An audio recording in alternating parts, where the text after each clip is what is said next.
Drama serial इंतहा की next आने वाली एपिसोड में आप देखेंगे ज़ैनब कहती है कितनी चालाक है ये अस्मा आंटी, किस तरह से मुझे गले लगाकर कह रही थी कि मैं तुम्हारी बहुत बड़ी हमदर्द हूँ, लेकिन इनकी चालाकी तो देखो कि किस तरह से अपने इतने कीमती कंगन उस 2 टके की लड़की अरूसा को दे दिए। इन्हें तो मैं बताऊंगी जब इनकी अपनी औलाद इनके खिलाफ हो जाएगी। नवीद तो इनका शक्ल तक नहीं देखता अब अनम की बारी है, मैं उसे भी बताऊंगी। जबकि जो चीज़ तुम्हें पसंद थी वो तुम्हारी माँ ने तुम्हें देने के बजाय किस तरह से इस 2 टके की लड़की को दे दी है, वो अनम को भी भड़काने में कामयाब हो जाएगी। उधर नौशीन कहती है कि आज तो बहुत ही मज़ा आया, तुम्हें मालूम है सजल? जिस पर सजल कहती है कि क्या हो गया है, जिस पर वो कहती है कि आज तो अरूसा को एक बहुत ही अच्छी और कीमती गाड़ी गिफ्ट की है असद ने, और उसकी सालगिरह भी सेलिब्रेट की है। बस यही बात बेचारी ज़ैनब से हजम नहीं हुई और उसे गुस्सा आ गया। और तुम जानती हो कि सोने पर सुहागा ये कि जब अस्मा उसे उसकी बद्दुआएं देने पर दिलासे दे रही थी तो मैंने वो सीन अरूसा को भी दिखा दिया ताकि अरूसा को इस बात का यकीन हो जाए कि जो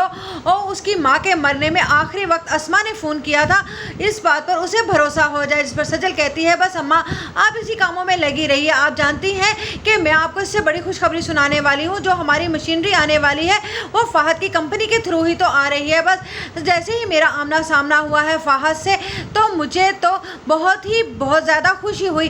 हालाँकि मेरी मशीनरी आने में लेट होगी और मुझे काफ़ी नुकसान भी हो रहा है, लेकिन मैं चाहती हूँ कि इस तरह से अब फ़हद मेरे करीब हो जाएगा और मेरा एहसानमंद भी।